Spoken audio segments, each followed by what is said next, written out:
करते हैं स्वागत हमारे सभी मेहमानों का हमारे साथ जुड़ चुके। आइए बिगुल के साथ है स्वागत। और सबसे पहले BTS डबल टी का बिगुल सचिन जी के लिए।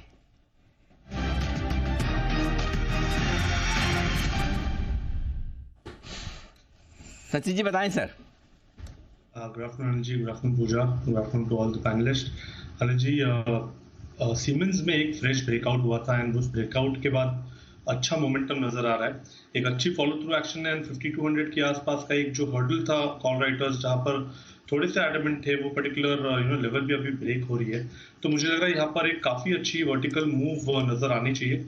जिस तरीके से स्ट्रक्चर है, जिस तरीके से पैटर्न है, इसके टारगेट्स काफी लंबे हैं, लगभग अराउंड 5460 तक के। बट ट्रेडिंग के लिहाज से मुझे लग रहा है 5400 के टारगेट के लिए इमीडिएटली यहाँ पर लॉन्ग पोजीशंस ऐड करने चाहिए। जिस तरीके से अभी ये ब्रेकआउट हो रहा है, तो मुझे लग रहा है यहाँ पर स्टॉप लॉस काफी छोटा होगा। 5160 पे ही लगाना है आपको एंड खरीदारी करनी है 5400 के टारगेट के लिए सीमेंस के फ्यूचर्स में। तो सीमेंस में खरीदारी करने की सलाह है। इस वक्त 5218 के पास कर रहा है कारोबार। आप 5400 का टारगेट लगाइए और आपके लिए स्टॉप लॉस होगा 5160 का। ये है सलाह सचिन जी की तरफ से। राकेश जी की तरफ से भी बिगुल की फरमाइश आई है एक, तो उनके लिए बिगुल बेमिसाल बंसल।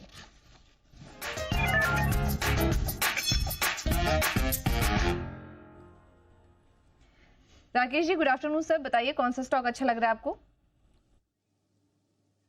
गुड आफ्टरनून पूजा जी, मुझे कॉनकोर अच्छा लग रहा है। 678 के अराउंड चल रहा है, 659 का लगाना है। स्टॉप लॉस 705 के टारगेट के लिए कॉनकोर पर खरीदारी की राय है। कॉनकोर को देखें तो ऊपर से जैसे गिरा है, मतलब कि without any pattern large cap stock गिर गया और अब इसके अंदर एक रिवर्सल बन रहा है। तो टेक्निकल एक अच्छे उछाल की उम्मीद है मुझे अगले 1-1.5 दिन के अंदर। उस उछाल को इनकैश करने के लिए कॉनकोर पर खरीदारी की राय। तो कॉनकोर पे खरीदारी करने की सलाह है। 705 का होगा टारगेट। स्टॉप लॉस लगाइए 659 पर। यह है सलाह राकेश जी की तरफ से। चलिए आगे बढ़ते हैं और एक और बिगुल का वक्त है मेहुल जी के लिए। Super cool Mehul.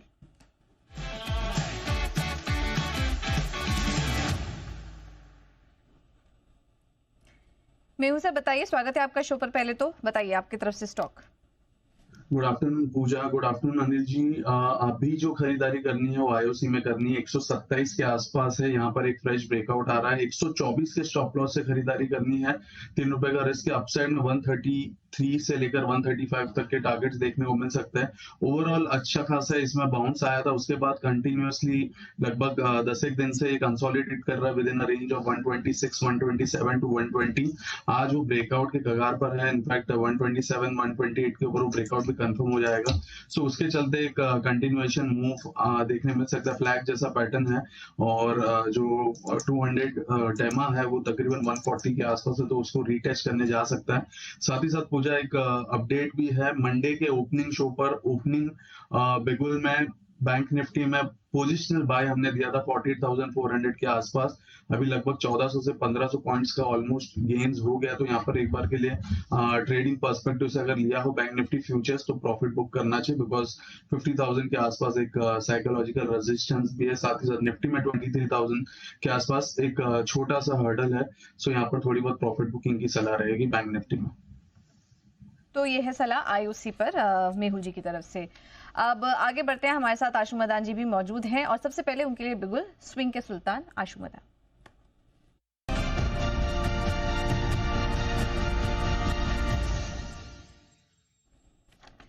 आशु सर गुड आफ्टरनून, बताइए सर कौन सा स्टॉक पसंद आ रहा है आपको? पूजा स्टॉक तो मेरे को पहले से, मतलब लास्ट वीक भी हमने दिया था L&T, और L&T का एक स्प्रेड बनाया था। तो लोगों ने मुझे, मतलब मैंने उसमें रेकमेंड किया था कि प्रॉफिट बुक कर ले, लेकिन L&T में अभी भी मुझे लगता है कि और 100 रुपीज की एक मूव आ सकती है। तो अभी जो 3300 कुछ चल रहा है, तो 3300 की कॉल लेनी चाहिए और 3400 की कॉल बेचनी चाहिए इसी एक्सपायरी की। 1:1 का स्प्रेड बनाना चाहिए। अगर किसी को थोड़ा सा कॉस्ट कम करनी है या थोड़ा सा रिस्क ले सकते हैं तो 1:2 भी बना सकते हैं मार्जिन हो तो, बट 1:1 भी बना लें तो कोई दिक्कत नहीं है। क्योंकि जिस तरह से ये कैपिटल गुड में पर्टिकुलरली इंफ्रा स्टॉक्स में आ रही है, ये जो वॉर का सीज फायर टाइप हुआ है, तो उसके चलते मुझे लगता है कि L&T में जो कल और आज में मूव आया था, हमने पहले पिछले हफ्ते 30 to 40 में आइडेंटिफाई किया था और अब ये 3320 हो गया है, तो पुराना स्प्रेड बुक करके लोग नया स्प्रेड बना सकते हैं प्रॉफिट बुक करके। तो एलएनटी में अभी अच्छी मूव लगती है। और पूजा हमने जो पिछले वेदांता, हिंडाल्को, एनटीपीसी वो सब दिए थे स्प्रेड, वो बुक कर सकते हैं। एक पूजा हमने कल अपने क्लाइंट के साथ टॉप 7 पीएसयू पिक्स की बास्केट शेयर की है। कल हमने इनिशिएशन थी हमारी 18 मार्च की। अगर पीसीआर कहें तो वो बास्केट सामने फ्रेम पे दिखा दें। मैं व्यूअर से भी शेयर करना चाहता हूं, हमने सोशल मीडिया पे भी वो शेयर की है, लेकिन बेटर रहेगा कि अगर हम उन सातों स्टॉक्स को मतलब इस तरह से हमने किया है कि 6 मंथ्स प्लस का व्यू लेके इसमें 20 से 30% का हमारे को लगता है कि मूव आ सकता है। तो 7 पीएसयू स्टॉक्स हैं। मैंने बास्केट शेयर की है पीसीआर से, नहीं तो मैं मेंशन कर देता हूं उसकी, क्योंकि मेरे पास सबके इनिशिएशन प्राइस और वो टारगेट प्राइसेस भी हैं। तो they are REC, PFC, ONGC, NTPC, HAL, Coal India और बेल। ये 7 पीएससी पिक्स है पूजा हमारी, जो हमने कल इनिशिएट किया है। अभी कल और आज में मार्केट भी बढ़ी है, ये भी बढ़े हैं, बट ये प्राइसेस आप नोट कर लें, क्योंकि आगे पीछे करके जरूर लगता है कि ये मतलब अभी थोड़ा ले सकते हैं, क्योंकि ये कोई 2-5 रुपए या 2% का मूव नहीं है। It is 20 to 30% move which we are expecting after this fall, कि इनमें रिकवरी आ सकती है। तो 7 पीएसयू स्टॉक्स हैं जो हमने बास्केट शेयर की है, और अगर नीचे आए तो अपने जिस प्राइस पे हमने इनिशिएट किया है उस पे ले लें या अभी लें, और नीचे आए तो एवरेज आउट कर लें विद 6 मंथ्स व्यू। और इन सातों में हमें एक अच्छा मूव लगता है, हमने क्लाइंट से शेयर किया हुआ है, तो हमने कहा आपसे भी कर लेते हैं। और एक और चीज पूजा, जो कल की एक्सपायरी है, जिस तरह से कॉल राइटिंग हो रखी है 23,100 पे, और जिस जंक्चर पे मार्केट खड़ा हुआ है, कल भी मुझे लगता है कि एक शॉर्ट कवरिंग आ सकती है। कोई बहुत क्रेडिबल स्प्रेड मुझे समझ नहीं आ रहा था, but it is important to share my view, क्योंकि ये शॉर्ट कवरिंग जो है, जो एक 22,800 बहुत स्ट्रॉन्ग रेजिस्टेंस था, जो कई हफ्तों तक रहा, और उसके बाद ब्रीच करके हम 22,000 चले गए। अब वो 22,750, 800 करके भी ऊपर आ चुका है, और कल के लिए मुझे लगता है short covering can take past 23,100 also. ये मैं व्यू शेयर कर रहा हूँ बेसिस डेटा क्रंचिंग, बट इसके लिए कोई क्रेडिबल स्प्रेड नहीं है, क्योंकि स्प्रेड की कॉस्ट आ रही है, but one can play accordingly. Ashu sir, आप चाहें तो एक एक स्टॉक के हम ये बाइंग प्राइस और टारगेट बताते चाहिए, वैसे कुछ तो हम चला भी रहे हैं, लेकिन आप मेंशन करते जाइए सर एक एक स्टॉक के। ओके, मैं कर देता हूं। जो आरईसी की इनिशिएशन प्राइस है वो 418 है, और इसका टारगेट 550-600 है। इसकी सबसे ज्यादा ऊपर अपसाइड हमारे को लगती है, विच इज 40% अपसाइड। तो आरईसी नंबर 1 स्टॉक है। सेकंड स्टॉक है पीएफसी, इसकी इनिशिएशन प्राइस है 397, इसका टारगेट है 500 प्लस का, तो 30% मूव हमारे को इसमें लगती है।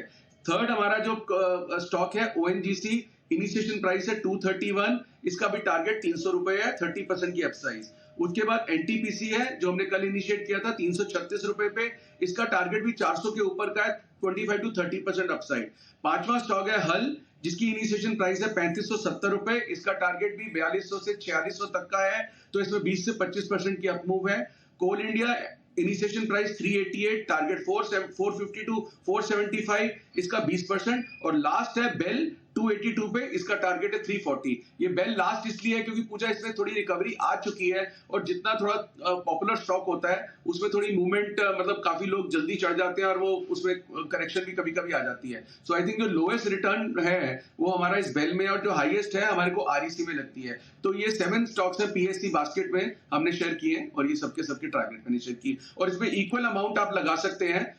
इसमें मतलब 6 मंथ्स का टाइम टारगेट है, इसमें टेक्निकली कोई स्टॉप लॉस नहीं है, ये इन्वेस्टमेंट आइडियाज हैं। बढ़िया सर, तो ये सारे स्टॉक्स देखिए सर हमने चला दिए हैं, हम पेज सबके चलाते जा रहे हैं। REC, PFC, ONGC, NTPC, HAL, Coal India, किन लेवल्स पर इनिशिएट किया है, और टारगेट प्राइस भी आपके स्क्रीन पर हम दे रहे हैं।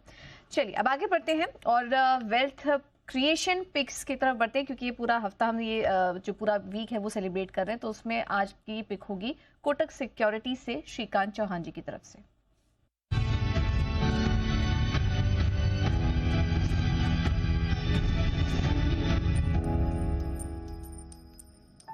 नमस्कार, मेरा वेल्थ क्रिएशन पिक है सीडीएसएल। सीडीएसएल के अगर टेक्निकल पैटर्न को देखें तो ये स्टॉक ने अपने एंटायर रैली के 60% रिट्रेसमेंट लेवल को ऑलमोस्ट छू लिया है, और इन लेवल्स को छूने के बाद इसमें एक क्विकली बुलिश डाइवर्जेंस पैटर्न और साथ ही साथ एक बुलिश रिवर्सल पैटर्न भी बना हुआ है। इसका मतलब यही है कि ये स्टॉक यहां से वापस से एक बार अपने एंटायर फॉल को रिट्रेस कर सकता है।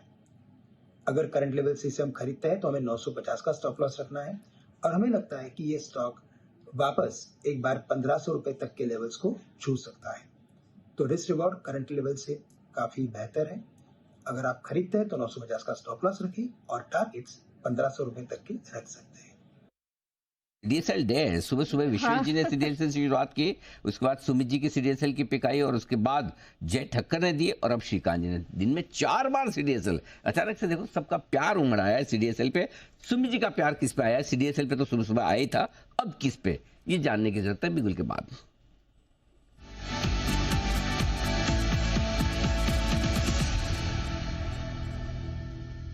बाय का कॉल अब रडार पे आया है। बिल्कुल सही कहा अनिल जी, बाय का कॉल ही रडार पे आया है। मार्केट्स भी हरियाली में है, तो ऐसे हरियाली में हरे और तेजी दिखाने वाले कॉल ही रडार पे आते हैं। तो जो स्टॉक अभी मेरे रडार पे आया है उसका भाव चल रहा है 828, 830, 828, 830। स्टॉक का नाम है टाटा केमिकल। टाटा केमिकल के अंदर मोमेंटम यहाँ से ऊपर का बनेगा, रिसेंट का स्विंग हाई ब्रेक कर रहा है। स्टॉक में खरीदारी करके चलने का सलाह रहेगा। 815, 820 ट्रेडिंग के लिए से छोटा सा स्टॉप लॉस है। 815 का स्टॉप लॉस लगा के टाटा केमिकल में खरीदारी करें। 850 बाउंस बैक का पहला टारगेट, 860 बाउंस बैक का दूसरा टारगेट। 2 से 3 दिन का व्यू रख के खरीदारी करें टाटा केमिकल 850, 860 के टारगेट्स के लिए। केमिकल स्टॉक में आज पहली रिकमेंडेशन खरीदारी की टाटा केमिकल में। कुणाल जी हैं तैयार आज फिर से बिगुल बजाने के लिए। सुबह कुणाल जी गए थे अपोलो हॉस्पिटल के साथ, अपोलो हॉस्पिटल वो अगले साहब गए अपोलो हॉस्पिटल के साथ। अब देखते हैं कुणाल जी किसके साथ जाते हैं बिगुल।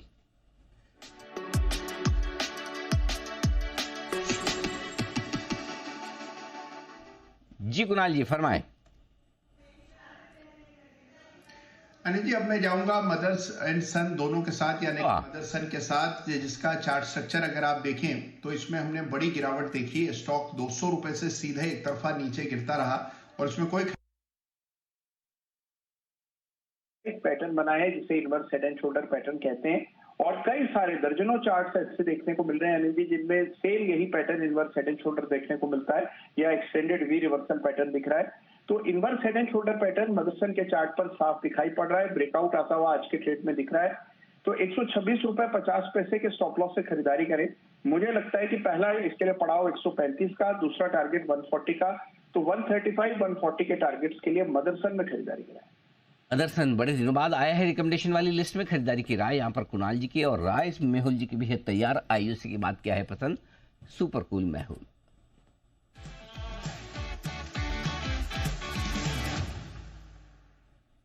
मेहुल जी फरमाए सर। सर जी, वारी एनर्जीज में खरीदारी की सलाह है। 20 to 40 के आसपास से चल रहा है। 2190 का स्टॉप लॉस लगाना है और अपसाइड में 2340 का टारगेट्स रहेगा। खरीदारी इसलिए करने बिकॉज काफी समय से कंसोलिडेट कर रहा था बॉटम के पास और जो ब्रेकआउट आया है आज वो सिमेट्रिकल ट्रायंगल पैटर्न जैसा लग रहा है। साथ ही साथ डेली आरएसआई में भी एक ब्रेकआउट आया 50 के ऊपर। ADX 14 में भी पॉजिटिव क्रॉस हो रहा है। तो यहाँ पर वॉल्यूम्स के साथ प्राइस एक्शन है, तो ऐसा लग रहा है कि फॉलोअप मूव आने वाले 2-3 दिन में देखने को मिल सकता है। तो 2340 के टारगेट के लिए खरीदारी की सलाह वारी एनर्जीज। इसमें तेजी करने की सलाह है 2340 के टारगेट्स के लिए। अगला बिगुल है सचिन जी के लिए BTS डबल टी।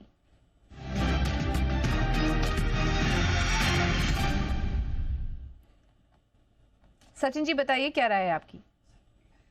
पूजा, यहाँ पर ऑलरेडी सीमेंस में एक अच्छा ब्रेकआउट हुआ है और जब हमने डिस्कस किया वहां से ऑलमोस्ट 50 पॉइंट की रैली तो हो गई है एंड एक सिमिलर फॉर्मेशन है यहाँ पर ओबरा रियल्टी के काउंटर में। यहाँ पर भी जिस तरीके से 1600 के आसपास का जो लेवल था वो काफी स्ट्रॉन्ग हर्डल था, वो हर्डल इसने काफी कॉन्फिडेंटली पार किया है एंड प्लस एक अच्छा पॉजिटिव क्रॉसओवर अभी यहाँ पर इसके 5 and 20 एक्सपोनेंशियल मूविंग एवरेजेस में कन्वर्ज हो रहा है। तो जिस तरीके से ये मोमेंटम जनरेट हुआ है, मुझे लग रहा है जो नेक्स्ट हर्डल है लगभग अराउंड 1705 के आसपास प्लेस्ड है। तो यहाँ पर ओबरा में मुझे लग रहा है एक शानदार मोमेंटम बन सकता है। खरीदारी करने की सलाह होगी ओबरा रियल्टी के फ्यूचर्स में एंड यहाँ पर भी स्टॉप लॉस थोड़ा सा छोटा ही लगाना पड़ेगा आपको। 1605 के आसपास लगाना है on a closing basis and 1705 के आसपास रिव्यू करना है टारगेट के अंदर। ठीक है, तो यह है सलाह। ओबरा रियल्टी पर 1705 का होगा टारगेट और स्टॉप लॉस होगा 1605 का। यह है सलाह आपके लिए। चलिए अब आगे बढ़ते हैं। वक्त है आखिरी 1 घंटे की स्ट्रैटेजी का।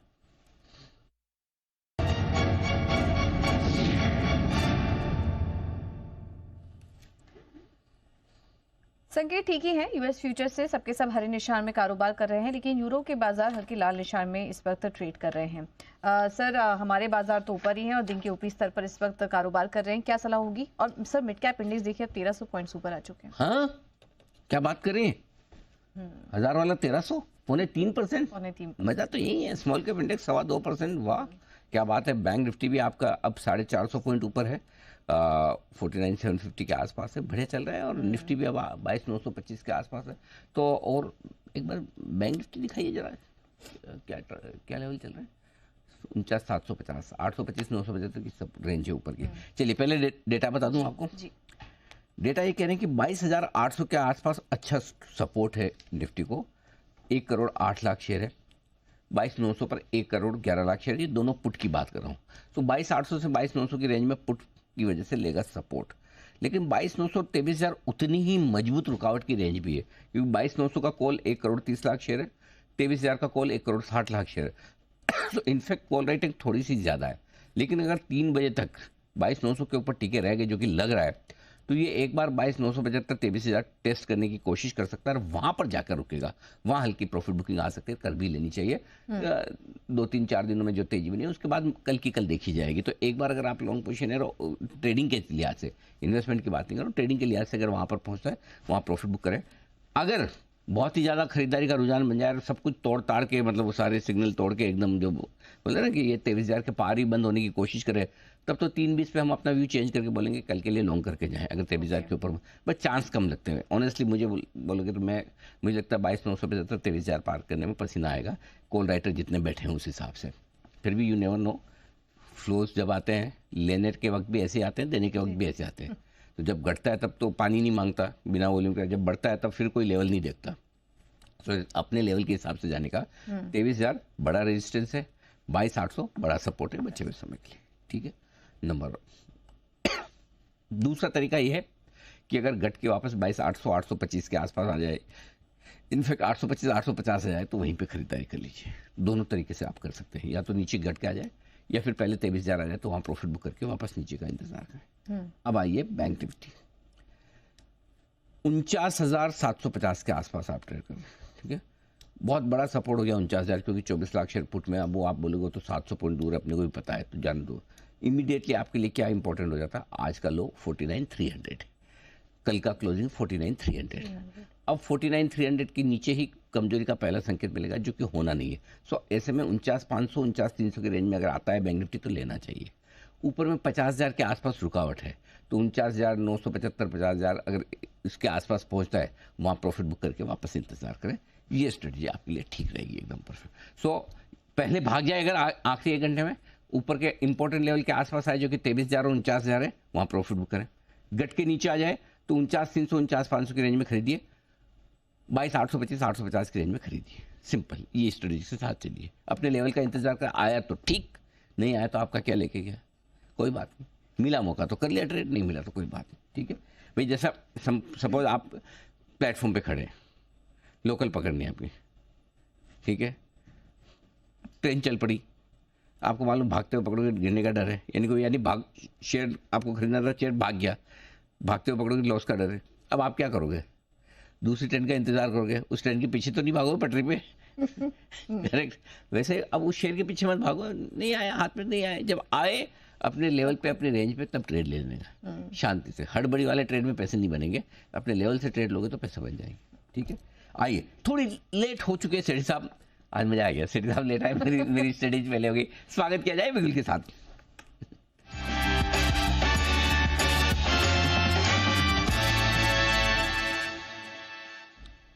सेठी साहब स्वागत है आपका। सुना तो हो गई आपके लेट आने से मैं बहुत प्रसन्न हुआ, बता सकते हैं क्यों? क्योंकि आमतौर पर कुणाल जी जैसे लोग काफी लेट आते हैं, उनमें तो मैं कभी प्रसन्न नहीं होता, आपके साथ क्यों? क्योंकि अनिल जी बहुत ही रेयरली होता है कि मैं लेट हुआ हूँ, और अनिल जी ये लेट मैं अपने कारणों से नहीं हुआ, टेक्निकल प्रॉब्लम की वजह से हुआ हूँ। मैं तो आता जाता कहीं नहीं हूँ, जहाँ था वही हूँ। अच्छा। और कनेक्ट होना होता है तो वो कुछ गड़बड़ी हो गई कनेक्शन। अच्छा टेक्निकल, अच्छा वो कनेक्शन वाली मैंने कहा टेक्निकल चार्ट्स की गड़बड़ी तो नहीं हुई ना कोई? नहीं अनिल जी, वहाँ तो दूर तक ज्यादा लेना देना नहीं अनिल जी मेरा। हाँ बिल्कुल ठीक बात है। बताएं सेठी साहब, स्वागत है आपका। पहले आज की पहली pick. Very very good afternoon Anil ji. Very very good afternoon Pooja. Anil ji, थोड़ी देर पहले एक तो मैं सुन रहा था आप लोगों को CDSL का आज दिन है, बता रहे थे 4 एक्सपर्ट्स ने आज उसको रिकमेंड किया है, लेकिन अनिल जी इसकी शुरुआत मैंने कल शाम को ही कर दी थी। शाम को जो बाजार आज और कल शो आता है पॉपुलर जी बिजनेस पे, उस पे मैं आमतौर पे ट्यूसडे को रहता हूँ, तो कल मैंने CDSL रिकमेंड किया था। आज 5% की तेजी है, और सिर्फ CDSL ही नहीं अनिल जी, बाकी 3 स्टॉक और रिकमेंड करे थे कल शाम को। एक तो टेक्समेको रेल था जो 6% ऊपर है, इरेडा में 4-5% की तेजी है, और एवलॉन टेक्नोलॉजीज भी रिकमेंड किया था जो आज सर्किट पे है। तो इस तरह की धुआंधार तेजी चल रही है, खास करके मिड कैप स्मॉल कैप में तो पिछले 2 दिनों से निफ्टी को भी पीछे छोड़ दिया और वहां पे असल तेजी चल रही है।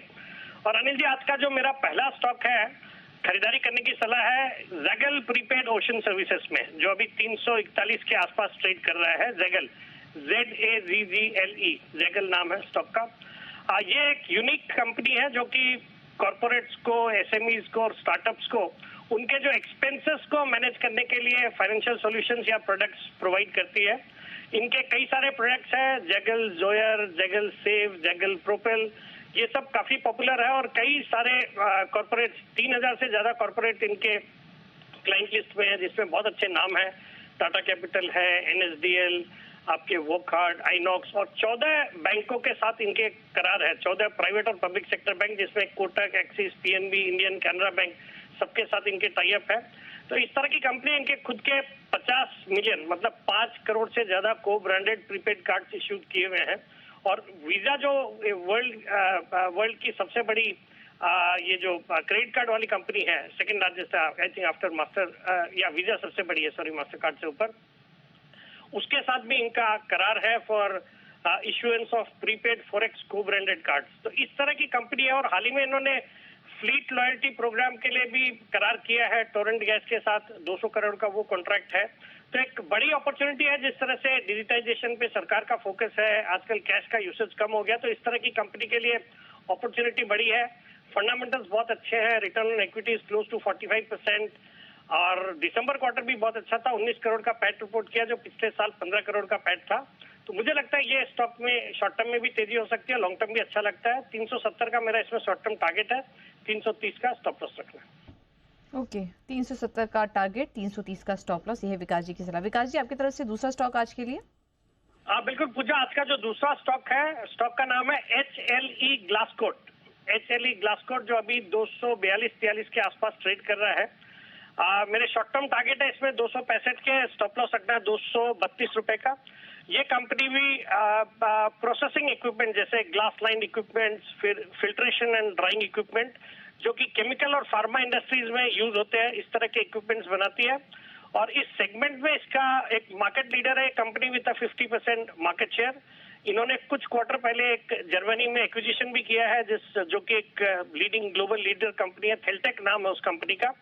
और बाकी मेनली ये स्पेशलिटी केमिकल्स, फिर आपके API और pharma companies, agrochemical companies, engineering manufacturing companies, इन सबको कैटर करती है। क्लाइंट लिस्ट बहुत ही अच्छी है।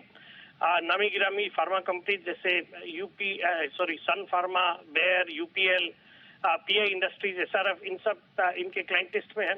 अच्छा मैनेजमेंट है, कंपनी के पास एक कॉम्पिटिटिव एडवांटेज है, और एक हाई एंट्री बैरियर वाला बिजनेस है। ये भी एक यूनिक टाइप की कंपनी है। फंडामेंटल्स भी बहुत अच्छे हैं। दिसंबर तिमाही में पैट था 10 करोड़ का, जो पिछले साल दिसंबर तिमाही में 5 करोड़ का पैट था। फिर आपके बाकी के रिटर्न रेशियोज भी अच्छे हैं, और अच्छी दर से कंपनी ग्रो कर रही है। प्रोमोटर्स की अच्छी खासी 70% के ऊपर की हिस्सेदारी है। FIs भी अराउंड 7.5% स्टेक ओन करते हैं, जिसमें प्रोमिनेंट है मलाबार इंडिया फंड। मुझे लगता है ये स्टॉक भी, जो इसके हाईज थे 519 रुपए के हाईज थे, ईयरली हाईज, वहां से अच्छा खासा करेक्टेड है। यहाँ पे खरीदारी करने का मौका है for a target of 265, stop loss of 232। Okay, तो HLE ग्लासकोट और इसके अलावा जैगल प्रीपेड, ये 2 स्टॉक हैं आज विकास सर को पसंद। विकास जी, धन्यवाद आपका आज समय देने के लिए। इस बीच जय भी हमारे साथ जुड़ चुके हैं, और उनके लिए बिगुल जय का कैश का ऑप्शन।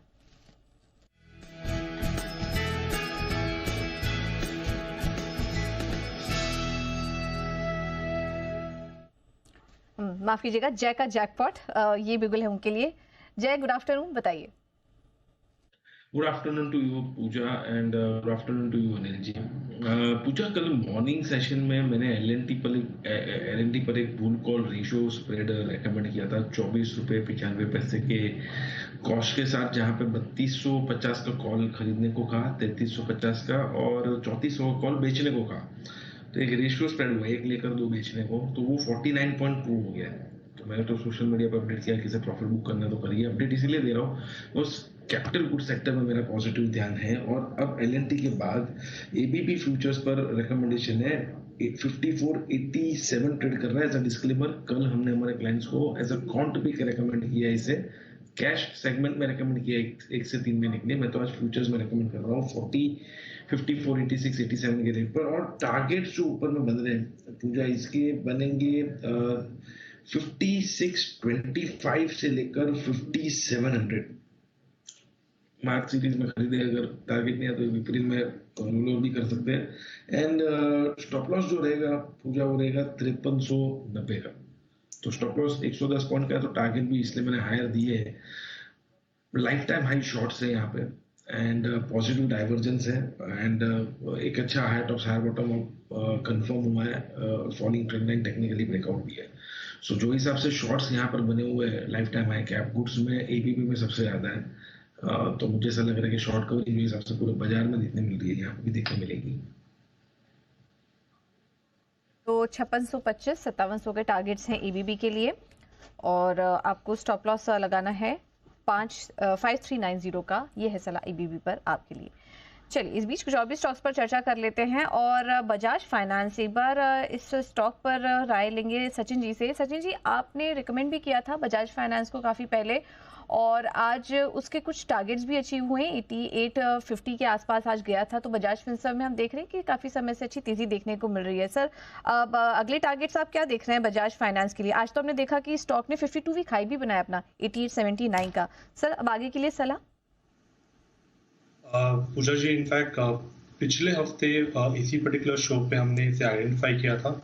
लगभग 8490 8500 के रेंज को ये ब्रेक कर रहा था, एंड 8850 का हमने यहाँ पर टारगेट आइडेंटिफाई किया था। वो टारगेट आज हिट हुआ है, एंड उसके बाद थोड़ी सी प्रॉफिट बुकिंग हो रही है। तो मुझे लग रहा है इमीडिएट बेसिस पे तो यहाँ पर जल्दबाजी नहीं करनी चाहिए, बट जिस तरीके से ओवरऑल स्ट्रक्चर है, अगर थोड़े से डिक्लाइंस मिलते भी है तो 8600 के आसपास एक काफी स्ट्रॉन्ग सपोर्ट यहाँ पर नजर आ रहा है। तो पुल बैक पे वापस मुझे लग रहा है खरीदारी करनी चाहिए। जिस तरीके से ये वेव स्ट्रक्चर अनफोल्ड हो रही है, मुझे लग रहा है जल्दी ये स्टॉक 9160 से लेके 9400 तक की एक छलांग जरूर दिखाएगा। बट फिलहाल एक अच्छी रैली हुई है, एक इंपॉर्टेंट रेजिस्टेंस इसने हिट किया है।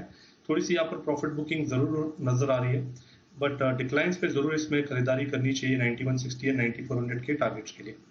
ओके, तो ये है आपके लिए बजाज फाइनेंस पर राय आती हुई। आइए, इस बीच सनी अग्रवाल साहब हमारे साथ कार्यक्रम में हो चुके हैं शामिल, जरा उनसे भी राय ली जाए। सनी जी, आज डॉलर इंडेक्स की कमजोरी है, स्टील पर वो सेफगार्ड ड्यूटी के इरादे से अभी तक खैर लगना है, बाकी अभी तक लगी नहीं है, सिर्फ प्रपोजल आया है डीजीटीआर की तरफ से सरकार को। तेजी बढ़िया बनी है, लगता है आपको कहीं वैल्यू है खरीदने का मौका है, या फिर दूर रहे हैं अभी? I think Anil ji, yes, I think एक काइंड ऑफ कॉन्ट्रा प्ले है। अगर आप ओवरऑल स्टील या मेटल सेक्टर को देखेंगे, विद इन मेटल स्पेशली जो स्टील सेक्टर है, जो कि एक प्रॉब्लम से डील कर रहा था कि जो चाइना से जो डंपिंग चल रही है उसके चलते इनकी जो प्रॉफिटेबिलिटी है, जैसे companies like Tata steel, JSW, SAIL, जो प्रीडोमिनेंटली स्टील प्रोडक्ट में डील करती है, तो इंडस्ट्री की कहीं ना कहीं डिमांड रही थी कि 20 से 25% की एंटी डंपिंग ड्यूटी लगनी चाहिए। आई थिंक उसके सामने कहीं ना कहीं 12-13% की ड्यूटी लगने का अनुमान है। आई थिंक जो भी एक एडिशनल बेनिफिट जो मुझे लगता है कि आएगा, that will directly flow through the bottom line, profit direct बढ़ते हुए दिखेंगे आने वाले कुछ क्वार्टर में।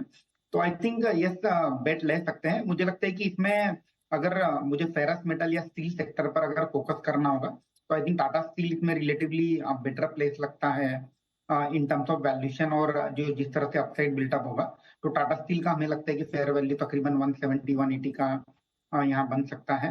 And apart from steel sector, मुझे लगता है कि जो नॉन फेरस साइड है वहां भी हमें काफी वैल्यू इमर्ज होते नजर आ रही है। जैसे अगर मैं माइनिंग साइड में बात करता हूँ, तो स्टील का एक प्रॉक्सी प्ले मैग्नीज है, तो कंपनीज लाइक मॉइल, मैग्नीज और India limited, that can be looked upon.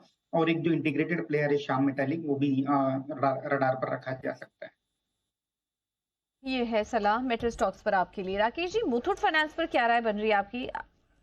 आज भी ये स्टॉक ऊपर है, करीब 4% की तेजी दिखा रहा है। जब से खबर आई है कि बैंक की तरफ से अपडेट आया था कि 1 लाख करोड़ का AUM ये पार करने वाले हैं इस क्वार्टर, तब से ये स्टॉक में लगातार तेजी बनी हुई है। आपकी सलाह मुथूट फाइनेंस पर? देखिए, पूरा नए लाइफ टाइम हाई पर है इस, मतलब कि मार्केट के अंदर जहां लोग घबरा रहे हैं निवेश को लेके, दिस इज वन ऑफ दो स्टॉक जो 52 वीक हाई पर ट्रेड कर रहा है। तो जिनके पास है होल्ड करें, कोई सिग्निफिकेंट मीनिंगफुल डिप आता है नीचे में 2300 के राउंड मिलता है तो अच्छे स्तर है, वहां पर डिलीवरी में बाय करने की राय होगी। और आइए, इस बीच नितिन जी हमारे साथ कार्यक्रम में हो चुके हैं शामिल। आइए लेते हैं उनसे उनकी स्ट्रेटेजी। निफ्टी के निशानेबाज नितिन मुरार का।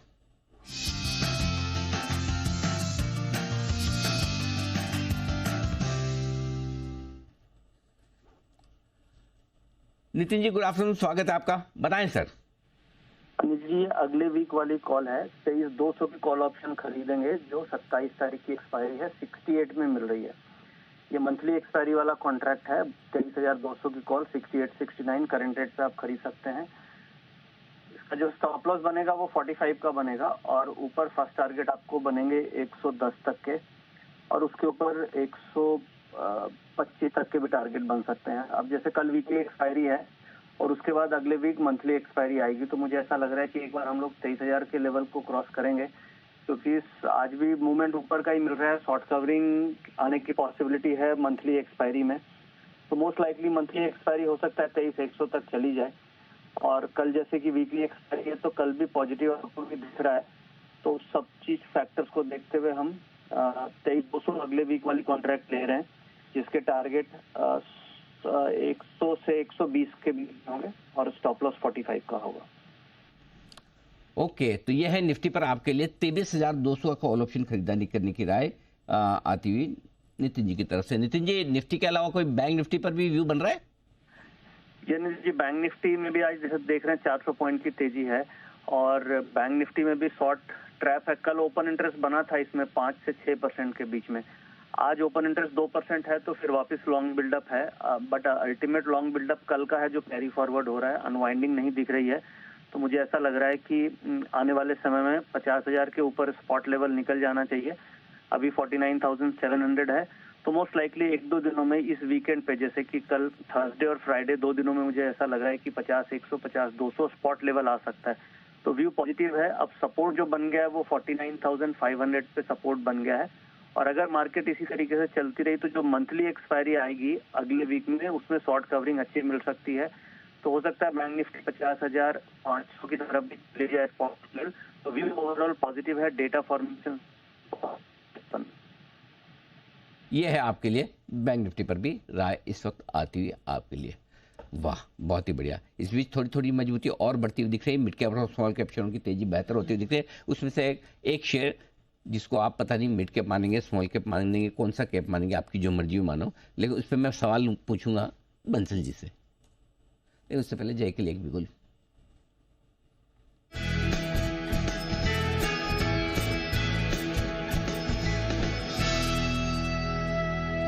जय, जल्दी से अपना जैकपॉट शेयर बताइए, क्योंकि बंसल जी काफी तनाव में है। जैसे मैंने नाम लिया तब से वो बहुत स्ट्रेसफुल हो रहे होंगे, कौन सा सवाल आने वाला है, क्या आने वाला है। एक जी, कुणाल जी। देखिए, मेरा सुझाव आपको यह है कि बंसल जी से जो सवाल करने हैं आपको वो 3:15 के बाद करें। अनिल जी, आजकल बंसल जी सबसे ज्यादा चौकस आखिरी मिनटों में होते हैं, क्योंकि उन्हें पता है कि डेफिनेटली उस समय तो एक सवाल आना ही है। तो अभी वो थोड़ा अनिल जी कम फोकस रहते हैं, तो उनसे बेस्ट सवाल आपको पूछना चाहिए 3:15 के बाद। ये बात तो सही है, लेकिन क्या है, हम ये अफोर्ड नहीं कर सकते ना कि बंसल जी अभी सोते रहे। हाँ, तो हम चाहते हैं कि हर वक्त बंसल जी अलर्ट रहे। तब तक आइए, जय बताइए अपना जैकपॉट शेयर। बिल्कुल अनिल जी, आप डॉक्टर बंसल जब तक कहेंगे तनाव में नहीं रहेंगे। Doctor Bansal, thanks for waiting. NBCC future पर खरीदारी करें, 83 पर खरीदना है NBCC futures Anil ji. First time ये दे रहा हूँ आई गेस, बिकॉज दिसंबर में आया था ये। एंड स्टॉप लॉस रखे अनिल जी 80 रुपए के नीचे, 79.90 का रखे स्टॉप लॉस। टारगेट ऊपर में बनेगा 87 से लेकर 89 का। ये दो टारगेट्स के लिए NBCC futures. Inverse head and shoulders का ब्रेकआउट है बुलिश मोमेंटम है। ज्यादा तो वाई हिस्ट्री है नहीं, बट जितनी भी है उससे क्लियर है कि शॉर्ट्स काफी बने हुए हैं, so short covering point of view भी इसे देखा जा सकता है। ओके तो ये है एनबीसीसी के फ्यूचर्स में खरीदारी करने की राय। 80 के थोड़ा सा नीचे 79-90 पर लगाएं स्टॉप लॉस। 87 और 89 87-89 ये दो टारगेट के लिए करनी है आपको खरीदारी। डॉक्टर बंसल राय पूछूं आपसे, जो स्टॉक मैंने बोला पता नहीं वो कौन सा कैप वाला है, पूछ लूं? जी अनिल जी बिल्कुल पूछे अनिल जी। तो वो स्टॉक जो आज एफएनओ में टॉप गेनर है, और सुबह भी मैंने आपसे सवाल पूछा था, आपने बहुत ही मतलब हिम्मत के साथ जवाब दिया था, और वो जवाब भी था कि बहुत ज़्यादा ओवरसोल्ड हो चुका है, यहाँ से घटेगा नहीं, बेचने का नहीं खरीदने का समय है। और वो है वोडाफोन आइडिया, 7.5% की तेजी के साथ अब टॉप गेनर है। मुझे बहुत अच्छा तो नहीं लग रहा है इसको ऊपर देख के, क्योंकि मैंने पॉलिसी बाजार पीवी फिनटेक रिकमेंड किया था, वो अब दूसरे नंबर पे आ गया बंसल जी के वोडाफोन आइडिया की जगह। बट नंदलेस बंसल जी गुड कॉल, बताएं सर अब क्या करना है, क्या टारगेट रखने? नहीं अनिल जी पहले बता रहा हूँ अनिल जी, पहले तो मैं तो अनिल जी कंजर्वेटिव कॉल दिया था, खरीदारी की राय जोर से नहीं दी थी, क्योंकि अनिल जी नाम इसका वोडाफोन आइडिया है। और खुल के अनिल जी जो बिंदास बोला था वो विश्वेश जी ने बोला था अनिल जी, बड़े बड़े टारगेट दिए थे। और अभी भी अनिल जी आप जो मेरे पास आए हैं, क्योंकि आप जो बोलते हैं ना कि अपने पैनलिस्ट को आप अच्छे से जानते हो, तो अनिल जी ये stock top of the list में है खरीदारी की। बट क्या है कि नाम वोडाफोन आइडिया है तो रिकमेंड नहीं करा ना मैंने ना कुणाल जी ने। डाउनवर्ड स्लोपिंग चैनल से अपवर्ड डायरेक्शन में ब्रेकआउट देखने को मिला है, और इस ओवर सोल्ड मार्केट का एक बड़ा अच्छा ट्रेडिंग स्ट्रेटेजी है। जो स्टॉक डाउनवर्ड चैनल से ऊपर की तरफ ब्रेकआउट ले रहे हैं उनको खरीदो, उनमें एक अपमूव देखने को मिलेगा। तो अनिल जी यहाँ पर तो मैं रिवर्स बिगुल की गुजारिश करूंगा, और लेवल्स को नोट कर लें। 7 रुपए 20 पैसे जो आज का लो है, 7 रुपीज 20 पैसे का स्टॉप लॉस है, और यहाँ पर 8 रुपए 27 पैसे 8 रुपीज 27 पैसा एग्जैक्ट टारगेट निकल के आ रहा है। 7.20 स्टॉप लॉस, 8 रुपए 27 पैसे टारगेट है। वोडाफोन आइडिया पर खरीदारी की राय है। और दूसरा अनिल जी, जय भी इतने प्यार से मुझे बुलाते हैं, तो जय जब आप ये येलो शर्ट पहन के आते हैं ना, मतलब कि इतिहास साक्षी है, जिस व्यक्ति ने जी बिजनेस के ऊपर मतलब कि येलो शर्ट ऊपर रेड या मैरून टाइप जो आपने पहनी हुई है, वो नई बुलंदियों पे पहुंचा है। तो अनिल जी भी वंस अपॉन अ टाइम ऐसा कॉम्बिनेशन पहनते थे, तो आप भी सेम पहन रहे हैं। तो अब आपको देखने के बाद और आपकी परफॉर्मेंस देखने के बाद मैं भी सोच रहा हूँ, और कुणाल जी को भी बोलूंगा कि भैया एक 1 for 1 किसी शॉप से येलो शर्ट और रेड टाई, मतलब कि 1 for 1 फ्री ले लें तो हम दोनों पहन लेंगे। तो जय आपको बहुत बहुत शुभकामनाएं नई बुलंदियों पर पहुंचने की। बस आपसे एक ही रिक्वेस्ट है, बड़ी बड़ी बुलंदियों पर पहुंचकर भूल न जाना। मुझे नहीं, मैं बंसल जी की बात कर रहा हूँ। अनिल जी परिवार को कोई कैसे भूल सकता है? मतलब बंसल जी को वही डर है कि ज्यादा आप बुलंदियों पे पहुंच गए फिर बंसल जी को ना पहचाने तो कौन बंसल जी, कौन डॉक्टर। तो चिंता न करें बंसल जी, जय आपको याद रखेंगे। आपकी शुभकामनाओं के लिए कुणाल जी भी कुछ शुभकामना देना चाहते हैं जय को। जी कुणाल जी। नहीं यानी जी मैं तो यही कहना चाहता था, साथ में यानी जी वो बार बार 1 on 1 पे फ्री ऐसा कुछ कह रहे थे बंसल जी। तो खोज शुरू कर दिया मैंने। 2 येलो शर्ट टाइज तो हमारे पास है, रेड शर्ट की कमी है, यानी जी उसका बंदोबस्त कर रहे हैं। बहुत ही बढ़िया, वेरी गुड। तो वोडाफोन आइडिया के लिए डॉक्टर बंसल के लिए रिवर्स बिगुल, बेमिसाल बंसल।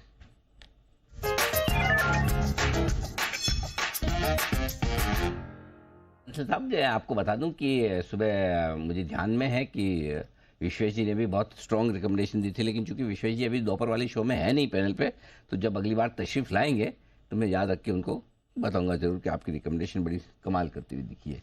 आइए तब तक बढ़ते आगे। शुगर शेयरों में आज है भरपूर एक्शन, और ये एक्शन क्यों है ये बता रहे हैं आपको आशीष, बताएं। सर डैम कैपिटल की तरफ से एक रिपोर्ट आई है जिसमें बताया जा रहा है कि उत्पादन जो है वो घटा है, और इसी के चलते अगर आप देखें तो जो कीमतें बताया जा रहा है कि 40 रुपए प्रति किलो के ऊपर लगातार स्थिर देखने को मिल सकती हैं, और जो उत्पादन है ये 26 मिलियन टन रहने का अनुमान है, और जो इन्वेंट्री है ये अक्टूबर आगे का फोरकास्ट में आपको बता रहा हूँ अक्टूबर 2025 और कंपेयर टू प्रीवियस ईयर यहाँ पर अगर आप देखें तो 8 मिलियन टन से घटकर 5 मिलियन टन हो जाएंगी। और इन्हीं सब फैक्टर्स के चलते माना जा रहा है कि जो कीमतें हैं ये 3 रुपए प्रति किलो पिछले 2 महीने में बढ़ गई। अब 41 रुपए प्रति किलो का भाव चल गया है चीनी का। लेकिन साथ में अगर आप देखें तो ये भी बताया जा रहा है कि जब तक नया क्रशिंग सीजन शुरू नहीं हो जाता तब तक अगर आप देखें तो हो सकता है कि अप्रैल के बाद से 1 से 2 रुपए और कीमतें यहाँ पर बढ़ सकती है। तो बहुत सारे फैक्टर्स ऐसे हैं जिसके चलते शुगर कंपनी को फायदा होगा। और इसके अलावा अगर आप देखें तो इनका इम्पैक्ट भी आपको देखने को मिलेगा। डैम कैपिटल की जो रिपोर्ट है ये कह रही कि अगले 3 क्वार्टर्स कंपनी के लिए अर्निंग्स के लिहाज से बहुत खास होंगे, बढ़िया ग्रोथ यहाँ पर देखने को मिल सकती है, अच्छे अपग्रेड्स आएंगे। और इसी के चलते अगर आप देखें तो इस रिपोर्ट का इम्पैक्ट है कि सभी चीनी कंपनियां, जितने भी शुगर स्टॉक्स हैं, चाहे आप बलरामपुर देखें, त्रिवेणी, रेणुका, EID पेरी, तमाम स्टॉक्स में जबरदस्त तेजी देखी जा रही है। बिल्कुल, तो ये है शुगर स्टॉक्स में तेजी की वजह। आज सुबह से ही जो एक्सपर्ट हमें रिकमेंड कर रहे हैं, बलरामपुर चीनी काफी अच्छा लग रहा है आज के इस बाजार में। वैसे तो सारे के सारे स्टॉक्स चल रहे हैं, लेकिन बलरामपुर चीनी देखिए इस वक्त 7.5% की मजबूती के साथ कारोबार हो रहा है यहाँ पर भी। चलिए आगे बढ़ते हैं, कुछ और भी स्टॉक्स पर चर्चा कर ले जो कि अच्छी तेजी में इस वक्त दिखाई दे रहे हैं। उसमें तेजी से ऊपर आ रहा है मैक्स हेल्थ केयर भी, यहाँ पर भी पिछले 3-4 दिनों से अच्छी तेजी बनी हुई है। मेहुल जी, आपकी सलाह क्या होगी मैक्स हेल्थ केयर पर? इस वक्त 6.5% ऊपर आ चुका है स्टॉक। रहने की सलाह रहेगी। ऐसा काउंटर है ये जो इस गिरावट में जरा भी नहीं गिरा था। पिछले 1-2 महीने की बात करें तो ज्यादा कोई बड़ा फॉल नहीं है, 1200, 1250 से 1000 तक गिरा है। तो यहाँ पर बने रहने की सलाह रहेगी। ओवरऑल नीचे में 1000 के आसपास का अच्छा बेस बन चुका है जो कि 200 डेमा है, मल्टीपल बॉटम्स है। वहां पर अपसाइड में 1150, 1200 तक का पोटेंशियल है। सो ओवरऑल होल्ड कीजिए इसमें, और अगर कोई रिवाइज स्टॉप लॉस लगाना तो 1020 के आसपास का लगा सकते हैं, जो कि आज के लो के नीचे का लेवल है। सो यस, होल्ड की सलाह रहेगी। ओके, होल्ड की सलाह मैक्स हेल्थ केयर पर। सुबिन जी, शिपिंग कंपनियों में आज कुछ अच्छा लग रहा है आपको? सारी की सारी चल रही है आज, जो शिप बिल्डर्स कंपनियां जो हैं, इसमें गार्डन रीच, शिपिंग कॉर्पोरेशन, मजगा और डॉक, सभी में शानदार तेजी आज देखने को मिल रही है। कुछ अच्छा लग रहा है आपको ट्रेड करने के लिए? मुझे सभी के सभी स्टॉक्स के अंदर ऑलरेडी एक अच्छा मूव देखने को मिल चुका है, लेकिन अभी भी लग रहा है कि और ऊपर का मूव देखने को मिल सकता है। SCI के अंदर मोमेंटम यहाँ से ऊपर का बनना चाहिए। कल और आज में लोअर लेवल से 7-8 रुपए का रिकवरी आया है और अभी और ऊपर का मूव देखने को मिल सकता है। 162, 165 ये शॉर्ट टर्म के टारगेट बन सकते हैं। ट्रेलिंग स्टॉप लॉस 152, 153 का लगा के लॉन्ग पोजीशंस होल्ड करें। 162 से लेके 165 रुपए तक के लेवल शॉर्ट टर्म में ट्रेडिंग मूव के तौर पे देखने को मिल सकता है। 165 के लेवल्स अगले नजर आ रहे हैं SCI में, तो इसमें आप ट्रेड ले सकते हैं। चलिए, एक बिगुल की फरमाइश आ रही है इस वक्त सचिन जी की तरफ से, BTS BT।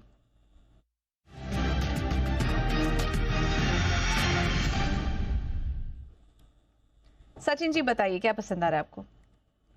पूजा जी, यहाँ पर एक कॉन्ट्रा ट्रेड होगा। निफ्टी मुझे लग रहा है थोड़ा सा पॉजिटिव रहना चाहिए, बट जिस तरीके से वीकनेस यहाँ पर ITC में नजर आ रही है, मुझे लग रहा है एक फ्रेश ब्रेकडाउन इसने एग्जिबिट किया है। 410 के आसपास का एक इम्पॉर्टेंट सपोर्ट था, वो सपोर्ट इसने काफी कॉन्फिडेंटली ब्रेक किया था। वहां से जो मोमेंटम मिला है मुझे लग रहा है वो थोड़े दिनों तक एक्सटेंड होना चाहिए।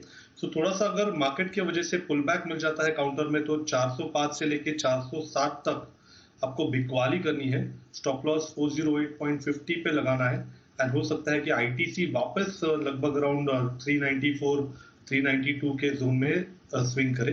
तो यहाँ पर फ्रेश शॉर्ट पोजीशंस ऐड करने की सलाह होगी ITC के फ्यूचर्स में। ओके, तो ITC बिल्कुल। और आज के बाजार में हम देख रहे हैं कि IT के अलावा FMCG स्टॉक्स भी आज नहीं चल पा रहे हैं, तो यहाँ पर एक ITC में बिकवाली करने की राय आई है सचिन जी की तरफ से। 394 के और 392 के टारगेट्स यहाँ पर अगले नजर आ रहे हैं। इनफैक्ट आशु जी, आपसे भी सवाल होगा, इन्हीं सेक्टर्स पर क्या नजरिया बन रहा है आपका? बाजार में तो तेजी है, लेकिन ये दो सेक्टर परफॉर्म नहीं कर पा रहे हैं, क्या और वीकनेस आप देख रहे हैं यहाँ पर? देखो पूजा, मुझे लगता है कि जो अगली तेजी बनेगी ना, जैसे हमने PSC बास्केट शॉर्ट की, इंफ्रा लगता है चलेगा, बैंकिंग तो चल ही रहा है, कैपिटल गुड चलेंगे, तो इनमें शार्प ज्यादा रिकवरी आएगी। FMCG में बहुत बड़ी तेजी का ध्यान नहीं है आने वाले टाइम के लिए। और पूजा, मेरे पास एक स्प्रेड है निफ्टी का, अगर कहें तो मैं शेयर कर लूं। मैंने भी यानी जी को मैसेज किया था, तो बाई चांस आप आए गए, तो एक वीकली मंथली स्प्रेड है। बिल्कुल, चलिए उस स्प्रेड के लिए आशु जी के लिए गूगल।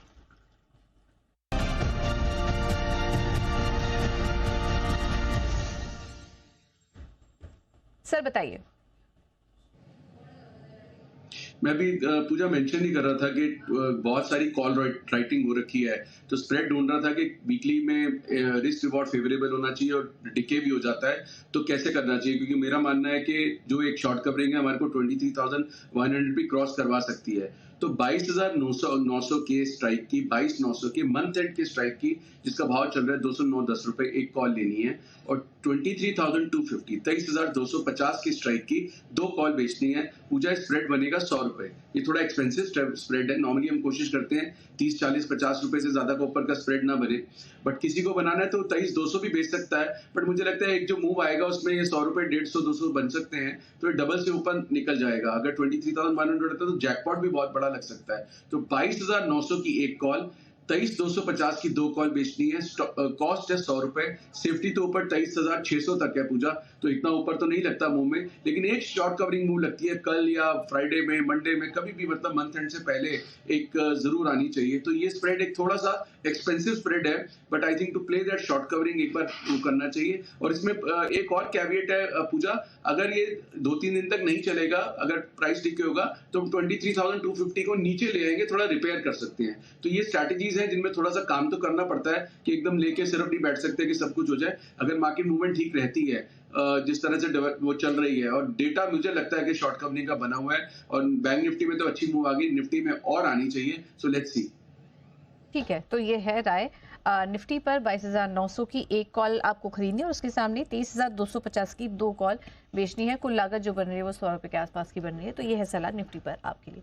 चलिए, इस बीच आज हम देख रहे हैं कि रियल एस्टेट स्टॉक्स में शानदार तेजी देखने को मिल रही है और मुंबई की रियल एस्टेट कंपनियों के लिए क्यों खास है रीडेवलपमेंट से जुड़े प्रोजेक्ट्स, इस पर हम आगे चर्चा करेंगे। लेकिन उसके पहले ओला इलेक्ट्रिक को लेकर कुछ खबरें आ रही हैं, वो आपके सामने रख देते हैं। सूत्रों के हवाले से हमें खबर मिल रही है और कुछ अपडेट्स भी आ रहे हैं यहाँ पर, क्विकली आपके सामने रखते हैं। ओला इलेक्ट्रिक को लेकर अभी फिलहाल सोर्सेज के हवाले से जो खबर हमें मिल रही है उसमें उनकी मुश्किलें कुछ बढ़ सकती है, क्योंकि काफ़ी जगह कुछ छापेमारी की यहाँ पर खबर निकल कर आ रही है।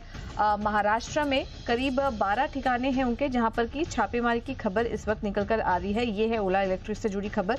तो यहाँ पर अब उनकी मुश्किलें बढ़ सकती हैं और इसमें खबर निकल कर आ रही है कि पंजाब के बाद महाराष्ट्र में एक्शन हुआ है। ट्रांसपोर्ट कमिश्नर ने छापेमारी की है और उन्हीं के सूत्रों के हवाले से ये कुछ खबर निकल कर आ रही है। अब यहाँ पर डॉक्यूमेंट्स और कई महत्वपूर्ण चीजें हैं जो कि कब्जे में ले ली गई हैं। तो ये है खबर ओला इलेक्ट्रिक से जुड़ी। और सर, हम स्टॉक पे इसका कुछ रिएक्शन भी देख रहे हैं। एक बार देख लेते हैं कि क्या है पूरी खबर। और हमारे संवाददाता अमरीश पांडे इस वक्त हमारे साथ कार्यक्रम में हो रहे हैं शामिल, जानते हैं उनसे क्या कुछ खबर अमरीश के पास है। अमरीश, बताएं क्या खबर आ रही है ओला इलेक्ट्रिक को लेकर। सर, ओला इलेक्ट्रिक को लेकर जो नई खबर है वो ये है कि कई सारे ठेके महाराष्ट्र में है, जिसमें कि अगर स्पेसिफिक नंबर की बात की तो लगभग 12 आउटलेट्स पर छापेमारी कर रहा है ट्रांसपोर्ट डिपार्टमेंट। वहाँ का ट्रांसपोर्ट कमिश्नर की लीडरशिप में एक बाकायदा 4 टीमें हैं जो कि इन सारे अलग अलग ठिकानों पर मौजूद है इस समय, और वहाँ से कई सारे महत्वपूर्ण डेटा, हार्ड ड्राइव, इसके अलावा कुछ और डिटेल्स जो है वहाँ से उन्होंने अपने कब्जे ले ली है। जो शिकायत है वो इसको लेकर है कि कंपनी ने जो सेल्स का डेटा दिया है, यानी कि वाहन पोर्टल का जो डेटा है रजिस्ट्रेशन का और कंपनी की जो डेटा है उनमें काफी बड़ा हेरफेर है। और इसी शिकायत की जांच के लिए, इस तरह की सारी शिकायतों की जांच के लिए ट्रांसपोर्ट कमिश्नर ने ये छापेमारी की है। इसके साथ एक और अपडेट इसमें देता चलूं कि पंजाब में भी कुछ दिनों पहले इस तरह की शिकायत हुई थी, जहां पर कि वहां के जो ट्रांसपोर्ट कमिश्नर है उनके द्वारा इस तरह की छापेमारी की गई थी और कई सारी डीलरशिप जो है पंजाब की वो इस समय बंद हुई है। तो ये एक बड़ी अपडेट है ओला इलेक्ट्रिक को लेकर। कहा जा रहा है कि मिसमैच है वाहन पोर्टल में और जो कंपनी की सेल्स डेटा है उसके अंदर। कुल मिलाकर कहानी यही कही जा रही है कि कंपनी ने कुछ चीजों को लेकर जो क्लैरिटी है या फिर जो स्पष्टीकरण है वो नहीं दिया है। कुछ डेटा जो है मिसमैच है, वाहन पोर्टल पे जो रजिस्ट्रेशन है वो काफी हद तक ज्यादा काफी कम है, जबकि जो कंपनी के सेल्स डेटा है कल स्कीम के लॉन्च के साथ कंपनी ने बताया है वो काफी ज्यादा है, जो कि कहीं से भी मैच नहीं कर रहे हैं वाहन पोर्टल पे रजिस्ट्रेशन से।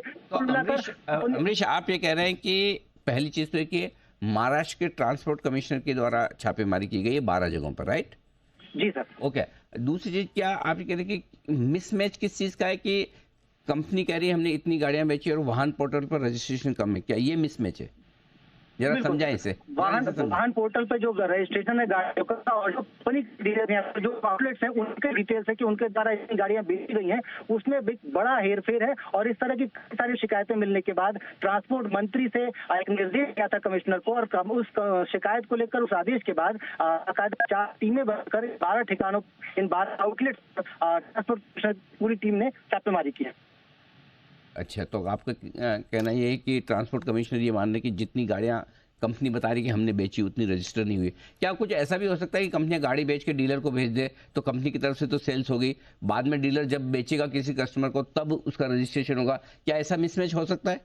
सर कुछ बातें होती है कि कंपनी से डीलरशिप को जो गाड़ियां आती हैं और वाहन पोर्टल पर जो रजिस्ट्रेशन है उसका डेटा हमेशा अलग अलग ही होता है। वाहन पोर्टल पे जो डेटा है वो बिक्री का ही डेटा आता है, यानी कि वो गाड़ियां जो शोरूम से निकल गई हैं वो कस्टमर के खरीदने के बाद रजिस्टर होकर वाहन पोर्टल पे चढ़ती हैं। तो कुल मिलाकर एक बड़ा मिसमैच यहाँ देखने को मिल रहा है। और जो ट्रांसपोर्ट कमिश्नर से हमारी बात हुई उसके अनुसार जिन लोगों से वहाँ पूछताछ हुई या जो लोग वहाँ वो इस बात को नहीं कर पा रहे थे।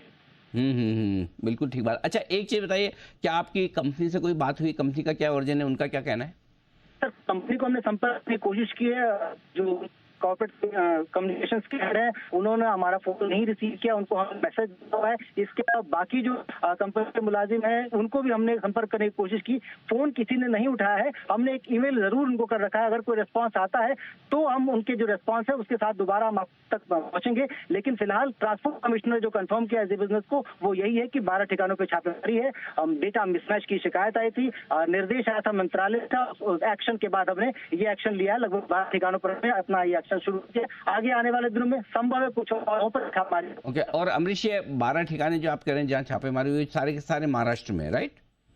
जी, महाराष्ट्र के 12 शोरूम आउटलेट्स हैं, उन जगहों हुई है हमारी। ओके, चलिए, ये बड़ी और डेवलपिंग स्टोरी इस वक्त अमरीश लेकर आए हैं आपके सामने। महाराष्ट्र के ट्रांसपोर्ट कमिश्नर के हवाले से ये खबर आती हुई दिख रही है। 12 स्थानों पर ओला इलेक्ट्रिक के जो शोरूम्स हैं वहाँ पर छापेमारी की गई, ये जानने के लिए कि जितनी गाड़ियां बताई जा रही है बेचिए क्या उतनी ही वाहन पोर्टल पर रजिस्टर भी हुई है। इसको लेकर मिसमैच को लेकर ये एक्शन होता हुआ दिख रहा है। इस पर आगे हम और ज़्यादा जानकारी लेंगे। अमरीश, धन्यवाद आपका इस वक्त ये पूरी डिटेल्स हमें बताने के लिए। आइए, कुणाल जी है तैयार, हम भी हैं तैयार, बिगुल भी है तैयार, कुणाल के कोहिनूर।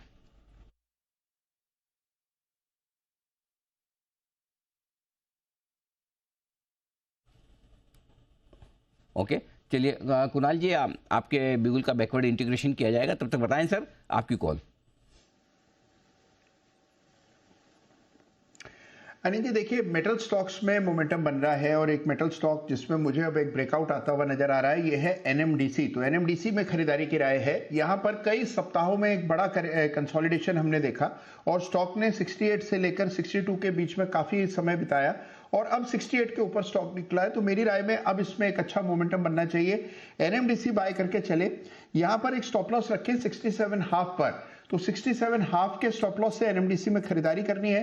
पहला टारगेट 71 रुपए का, इवेंचुअल टारगेट 73 रुपए का, तो 73 रुपए के टारगेट के लिए एनएमडीसी में खरीदारी करें।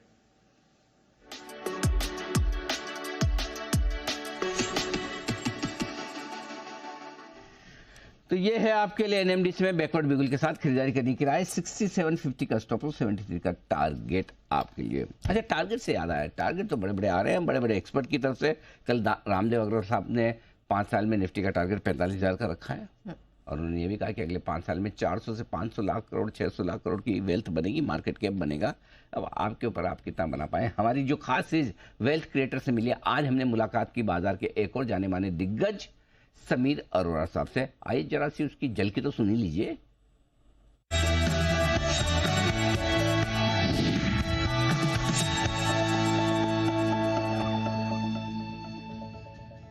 एक्चुअली हमारे फंड में जनवरी एंड में भी पैसे आए और फरवरी एंड में भी आए। अच्छा, ओके, थोड़े थोड़े आए, बट दोनों में एफआई के कह रहा हूँ। सो एफआई की स्टोरी मुझे लगता है ये है कि बेचारा एफआई भी ऐसा कंफ्यूज हुआ है कि अब इंडिया से नहीं जाएगा। कि एफआई अगर इंडिया बेच के वहां गया सपोज, अब वो लॉजिक भी कम हो गई कि भाई अब मैं बेच के कहाँ जाऊं। तो हम कह रहे हैं अभी तुम मत आओ, अंदर नहीं आना तो बेचो मत। अच्छा, in the sense that is the first line. And वो मुझे लगता है प्लस माइनस हो गया। कल का भी नंबर पॉजिटिव था।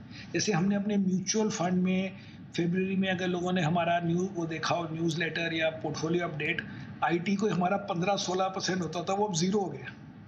0 नहीं, 1 स्टॉक रह गया, सो 3% रह गया।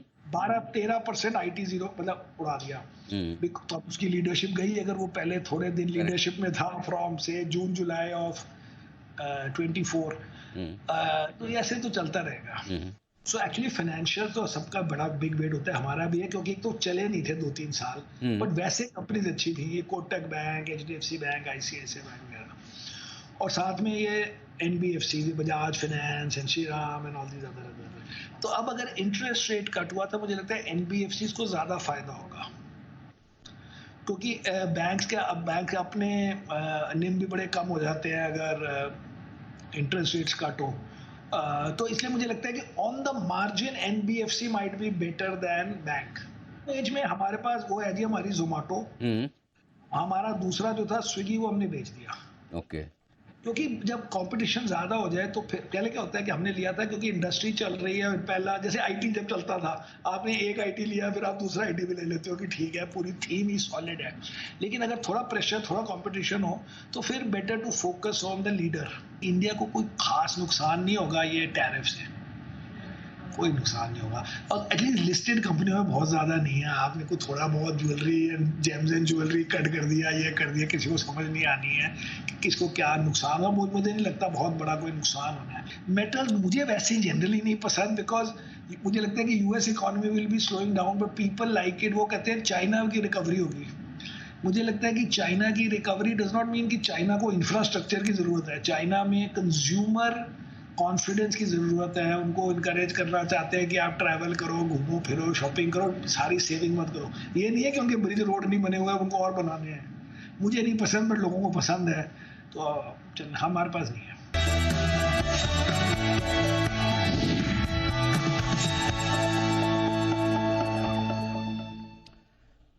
तो ये थे समीर अरोड़ा साहब, काफ़ी इंटरेस्टिंग चीज़ें कही उन्होंने कि स्विगी बिल्कुल बेचकर बाहर निकल गए हैं, जोमेटो पे उन्होंने एक्सपोजर और बढ़ाया है, बैंक्स उन्हें पसंद है, लेकिन उससे ज़्यादा NBFC ज़्यादा पसंद है। तो चलिए, जोमेटो ज़्यादा जिन जिन को आजकल पसंद आ रहा है, किस किस को आ रहा है, ज़रा एक बार हाथ खड़ा करें ताकि फिर मैं उनसे ज़रा सवाल पूछूं जोमेटो पर। जोमेटो किसको पसंद आ रहा है, ज़रा एक बार। ओके, बंस जी, हाथ मतलब वो स्कूल के टाइम पे ऐसा नहीं होता था, हम हाथ कोई करते हाथ मिलाने, ऐसा हाथ मिलाने, फिर ऐसा कर देते थे जैसे बाद में। बंसी जी, या तो पूरा करो या मत करो।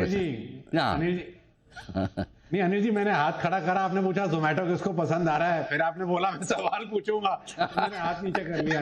अच्छा ऐसा, अच्छा सवाल नहीं पूछूंगा, अब तो पसंद है आपको। चलिए, इस सवाल का जवाब देने के लिए मेरे पास 2 S हैं, एक सचिन जी और एक सनी जी। पहले सचिन जी के पास पहुंचते, बताएं सर। काफी समय से पसंद आ रहा है। इनफैक्ट जिस तरीके से इसने एक कंसोलिडेशन बनाया था, वो कंसोलिडेशन का अपर एंड लगभग अराउंड 230-235 के आसपास है, एंड नीचे सपोर्ट काफी कॉन्फिडेंट है अराउंड 200 के आसपास। तो मुझे लग रहा है एक डिक्लाइन के बाद एक साइडवेज कंसोलिडेशन हेल्दी साइंस होते हैं एक सेक्युलर बुल रन में। एंड जिस तरीके से ओवरऑल स्ट्रक्चर है, मुझे लग रहा है अगले कुछ महीनों में थोड़ी सी स्टेबिलिटी अगर इस स्टॉक में आती है तो 320-340 के लिए वापस एक अपमूव ट्रिगर होनी चाहिए। तो डेफिनेटली अपने पोर्टफोलियो का पार्ट होना चाहिए। अगर डिक्लाइंस होते हैं तो ट्रेडिंग मोमेंटम भी मिल सकता है। सो यहाँ पर खरीदारी करने की सलाह होगी। स्टॉप लॉस आपको मेजर मुझे लग रहा है 196 के आसपास प्लेस करना चाहिए on weekly closing basis, and stock को बार बार रिव्यू करते रहे। आई थिंक 230-235 का हर्डल एक बार निकल जाता है तो आई थिंक 295 तक की एक अच्छी मूव भी बन सकती है इसी पर्टिकुलर साल में। और सनी जी, आपकी क्या है राय फंडामेंटली जोमेटो पर? अनिल जी, मुझे लगता है कि आने वाले 2 क्वार्टर में शायद थोड़े मार्जिन पर प्रेशर बने रह सकते हैं, जो कि मैनेजमेंट ने भी कहा है, because of increase in competitive intensity, specially जो क्विक कॉमर्स बिजनेस है। तो उसके चलते जो प्रॉफिटेबिलिटी जो आनी थी कंपनी में अगले 2 से 3 क्वार्टर में थोड़ी वीक रह सकती है। हालांकि अगर मैं लंबी अवधि का अगर नजरिया रखता हूं तो मुझे लगता है कि ultimately being a market leader, Zomato जो है कॉम्पिटिटिव इंटेंसिटी को एक बार पार करके देन आगे जाके ग्रोथ डिलीवर कर सकता है। तो मे बी नेक्स्ट 2 से 3 क्वार्टर के लिए मैं थोड़े नतीजे देखकर कॉल लेना चाहूंगा। हालांकि लंबी अवधि में बिजनेस को लेकर हमारा व्यू कंस्ट्रक्टिव है। बिल्कुल, तो फंडामेंटल्स तो अच्छे नजर आ रहे हैं, लेकिन अभी कुछ समय देंगे जोमेटो में खरीदारी करने के लिए। लेकिन चलिए, अब एक बुगल का वक्त है जय के लिए, कैश का ऑप्शन।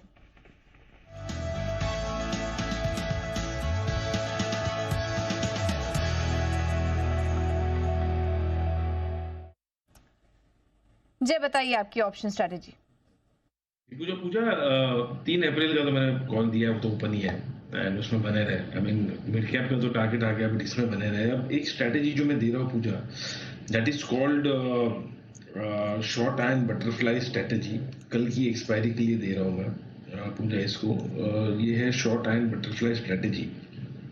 इसमें करना ये है कि 22,950 का आप कॉल पुट बेच दो।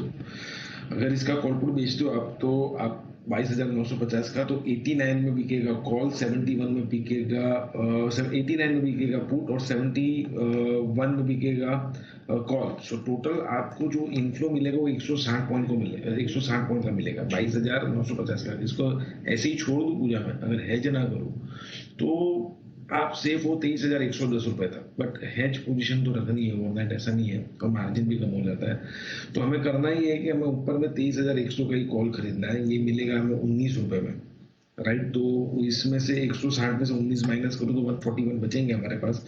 और उसमें से फिर फर्दर मैं पूजा 38 रुपए में बेच दूंगा 22,800 का पुट ऑप्शन। तो इसमें मेरे पास टोटल अब बच जाएंगे 103 रुपए। So maximum profit year would be 7,700 अगर ये 22,950 पे कल एक्सपायरी आ गई तो। मेरा जो ब्रेक इवन है पूजा वो 23,053 है ऊपर में, और नीचे में है 22,747 का। सो कहने का मतलब ये कि 750 से लेकर 23,050 के बीच में रहता है तो मुझे प्रॉफिट हो जाएगा 850 से लेकर 23,050 तक के बीच में रहता है। 100 पॉइंट ऊपर 100 पॉइंट नीचे तो प्रॉफिट बन जाएगा। ये लेवल्स के नीचे ही अगर बंद आया कहीं पे तो हमें नुकसान हो सकता है। 900 पे है, मैंने थोड़ा इंक्लाइन टुवर्ड्स बुलिश साइड बनाया है, तो नीचे मैंने 50-60 पॉइंट की जगह रखी, ऊपर 100-150 पॉइंट की जगह रखी है यहाँ से। सो पूरा एक ये रेंज में निफ्टी रह सकता है। तो एक शॉर्ट एंड बटरफ्लाई है जो कल के लिए एक स्ट्रेटेजी है। क्या क्या करना है? एक तो 23,100 का एक कॉल ऑप्शन खरीदना है, बराबर है? जी जी अनिल जी। एक 22,800 का पुट ऑप्शन खरीदना है, बराबर है? यस अनिल जी। उसके अलावा कुछ खरीदना बेचना है, आपका मन है? 22,950 का कॉल पुट बेचना है अनिल जी। दोनों बेचना है? यस। 22,950 ओके। कॉल भी और पुट भी दोनों बेच देना है? जी जी अनिल जी, ये दोनों बेचते हैं तो 160 रुपए का क्रेडिट आएगा। और जो हमने कॉल पुट लिया है 23,100 का और 22,800 का, ये कॉल और पुट जो लिया है उसमें हमारी जो टोटल लागत हो जाएगी मिलकर वो 57 रुपए की होगी अनिल जी। फिर भी हमें नेट 103 रुपए का क्रेडिट मिल रहा है। तो ये हमारा मैक्सिमम गेन होगा। 100 रुपए का फायदा हो गया। तो इतनी बड़ी और इतनी ज्यादा इंग्लिश वाली स्ट्रेटेजी देने वाले मेरे ख्याल से हमारे जय दूसरे एक्सपर्ट है। पहले वंस अपॉन अ टाइम ऐसा शायद कुणाल जी देते थे। सुमित जी, इतनी ज्यादा इंग्लिश वाली पहले किसने दी थी? Same short and butterfly. एक कुणाल जी, अनिल जी, पहले कुणाल जी एक बंसल जी बता रहे हैं किसने दी। बंसल जी को ये सब चीज ध्यान में रखती। जी बंसल जी, कौन था वो पहले? अनिल जी, विश्वेश जी। तो एक दो बार आपने उनसे प्रश्न पूछा तो उन्होंने तब आना जाना कम कर दिया था अनिल जी। तो वो ऐसी अनिल जी, इससे भी बड़ी बड़ी स्ट्रेटेजीज विश्वेश जी ने दी अनिल जी।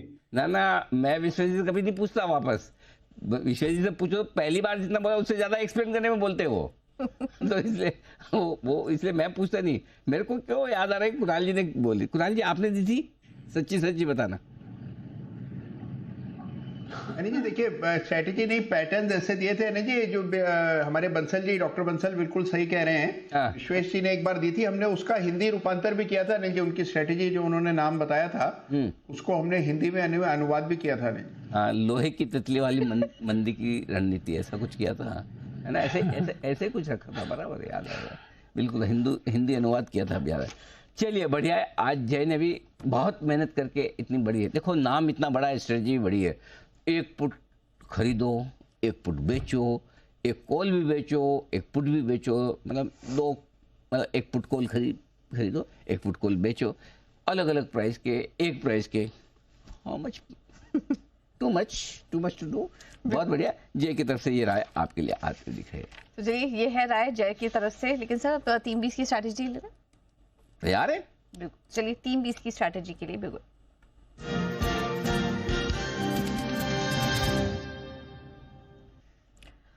और इस वक्त नजर डालें डाउ फ्यूचर्स पर तो अच्छी तेजी है, 50 अंकों की तेजी है यहाँ पर। तो यूएस फ्यूचर्स तो अच्छे नजर आ रहे हैं, हालांकि यूरोपियन बाजार में हल्की गिरावट यहाँ पर देखने को मिल रही है। भारतीय बाजार, हमारे बाजार निफ्टी 22,900 के पास टिके हुए हैं। सर क्या करना चाहिए इस वक्त मार्केट में? देखिए 22,900 पर एकदम सही जगह बंद हो रहा है, बिल्कुल यही होना चाहिए, क्योंकि जिस तरह से पोजीशन बनी हुई है 22,900 का पुट कॉल में एकदम बिल्कुल परफेक्ट जगह बंद हो रहा है। और कल के लिए भी आपको बिल्कुल ऐसे ही रखेगा। 22,800 के नीचे से कल कमजोर होना शुरू होगा, 23,000 के ऊपर मजबूत होना शुरू होगा। अभी क्या करना है कल के लिए? ट्रेड, नो ट्रेड, कोई भी नहीं, नया कुछ भी नहीं लेना, क्योंकि जहां बंद हो रहा है वहां पर ट्रेड बनता नहीं है। 23,000 के ऊपर नई तेजी बनेगी, 22,800 के नीचे से कमजोर होना शुरू होगा। लॉन्ग पोजीशन लेकर जा रहे हैं तो 22,800 का पुट रखें, शॉर्ट होकर जा रहे हैं तो 23,000 का कॉल जरूर रखें, बिना हेजिंग के लिए ना जाएं। बैंक निफ्टी 49,675 लॉन्ग है, 49,500 का कॉल खरीद कर रखें। शॉर्ट है 49,800 या 49,900 का पुट, सॉरी शॉर्ट है तो 49,800 का कॉल खरीदें, लॉन्ग है तो 49,500 का पुट खरीदें। नई पोजीशन यहाँ पर भी बनाने की राय नहीं है। फिर भी किसी का बहुत ही मन करे कि नहीं मैं तो लूंगा ही लूंगा, तो फिर निफ्टी के मुकाबले बैंक निफ्टी थोड़ा बेहतर है। भले 5 दिन से ज़्यादा तेजी में दिखा रहा है, लेकिन फिर भी वहाँ मजबूती ज़्यादा है। बट मेरा ये मानना है कि फ्रेश ट्रेड कल सुबह किया जाए तो ज़्यादा बेहतर, क्योंकि देखो कल अच्छी तेजी हुई, आज भी बढ़िया हुई। कल भी मौका दिया बाजार ने सुबह सुबह 15 मिनट में लेने का, आज भी दिया, दे रहा है ना मौका, फिर क्यों टेंशन लेगा? फिर ओवरनाइट पोजीशन पॉलिसी भी तो है। हाँ, फेड की पॉलिसी भी तो आज रात को, जब फेड की पॉलिसी है तो क्या पता अमेरिका में कुछ ऊपर नीचे ज़्यादा बड़ा हो जाए, तो आप अपनी हेजिंग जरूर रखें। शॉर्ट करने वालों को हेजिंग क्यों रखनी है? क्योंकि अगर अमेरिका ने कुछ अच्छा कर दिया, करा दिया, और ऐसा कुछ हो गया ग्लोबली कि एकदम से तेजी हो जाए, तूफान हो जाए, तो आपके दिक्कत हो जाएगी। आप 23,000 के बेहद करीब है शॉर्ट कवरिंग करना, और कल एक वीकली एक्सपायरी है तो शॉर्ट के लिए। दूसरा, लॉन्ग वाले को क्यों पुट खरीद के जाना है? 900 पॉइंट एक तरफा बढ़ गया और 200-300 पॉइंट घटने में कोई बड़ी बात नहीं। भगवान ने करे कोई वजह से अमेरिका बहुत खराब हो जाए, कुछ ऐसा खराब बोल दे कर दिया, ट्रम्प साहब भी कुछ कर दे करा दे, तो बेहतर है ना कि आप अपना प्रॉफिट प्रोटेक्ट करें, ये ज़्यादा ठीक रहेगा आपके लिए। बिल्कुल, तो ये है सलाह निफ्टी और बैंक निफ्टी पर अभी के लिए आपके लिए। चलिए अब आगे बढ़ते हैं और करते हैं बैंक से बेनिफिट का।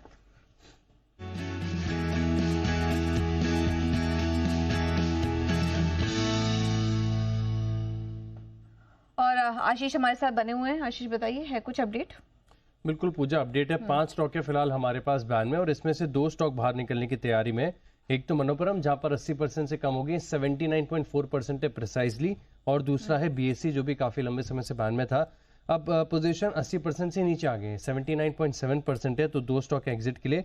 बाकी सेल, हिंदुस्तान कॉपर और इंडसइंड बैंक, ये तीनों स्टॉक बैन में बने रहेंगे। फ्रेश एंट्री किसी की भी नहीं है, तो अब 5 की जगह 3 स्टॉक होंगे आपके पास बैन में। ठीक है, तो ये है 2 बार आ रहे हैं। 2 बार आ रहे हैं। कौन कौन? मनोपुरम और बीएससी। वहाँ बीएससी में आज अच्छी शॉर्ट करेंगे। मनापुरम तो ऐसा कुछ ऊपर नीचे देखा नहीं, जरा स्टॉक दिखाओ। वैसा का वैसा ही दिखा था। मनापुरम भी कुछ बढ़ा है क्या आज? 1-1.5% बढ़ा है, चलो ठीक है। कल भी काफी कम हो गई थी ना पोजीशन, कल पोजीशन 80.95%। हाँ, बट बीएससी में आज अच्छी शॉर्ट कवरिंग हो गई। चलिए बढ़िया, तो 2 स्टॉक बाहर निकल रहे हैं, ये आपके लिए ठीक है। तो ये है अपडेट इस वक्त का एफएनओ बैंक का। चलिए अब आगे बढ़ते हैं, कुछ और भी स्टॉक्स पर चर्चा कर ले। इस बीच तेजी से ऊपर आया अल्ट्राटेक सीमेंट, यहाँ पर भी अच्छी मजबूती इस वक्त देखने को मिल रही है, करीब 2% की। मेहुल जी, आपकी सलाह चार्ट्स पर अल्ट्राटेक के?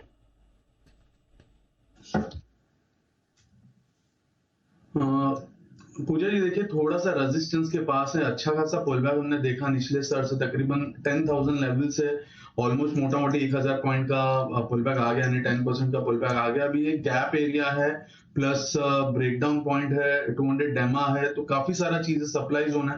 तो यहाँ पर एक रेजिस्टेंस है, अगर नीचे में किसी ने लिया हो तो प्रॉफिट बुक करना चाहिए। ओवरऑल इन्वेस्टमेंट अगर किसी का है तो कोई प्रॉब्लम नहीं है, बिकॉज ऑलरेडी साइडवेज है काफी समय से, लगभग मोटा मोटी 1 साल से साइडवेज है, काउंटर बड़े रेंज में 12,000 से लेकर 10,000 में।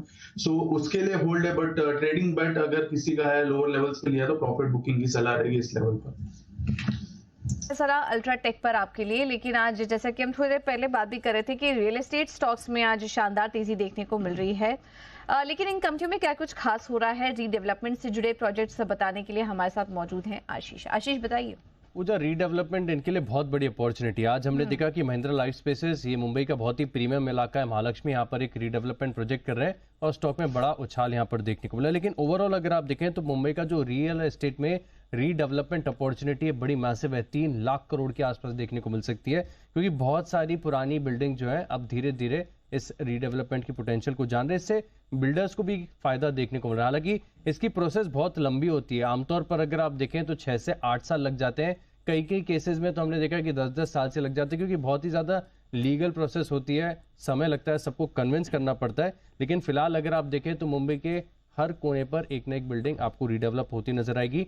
2050 बिल्डिंग फिलहाल मुंबई में ऐसी हैं जो रीडेवलपमेंट की प्रोसेस से गुजर रही हैं। और खासतौर पर अगर आप देखें तो जो वेस्टर्न सबर्ब्स है मुंबई के, यहाँ पर रीडेवलपमेंट काफी तेजी से बढ़ते जा रहा है। अब जैसे बोरीवली में अगर आप देखें तो इलाका बड़ा पॉपुलर है रियल एस्टेट डेवलपर्स के लिए। 197 जो रीडेवलपमेंट प्रोजेक्ट्स हैं यहाँ पर चल रहे हैं।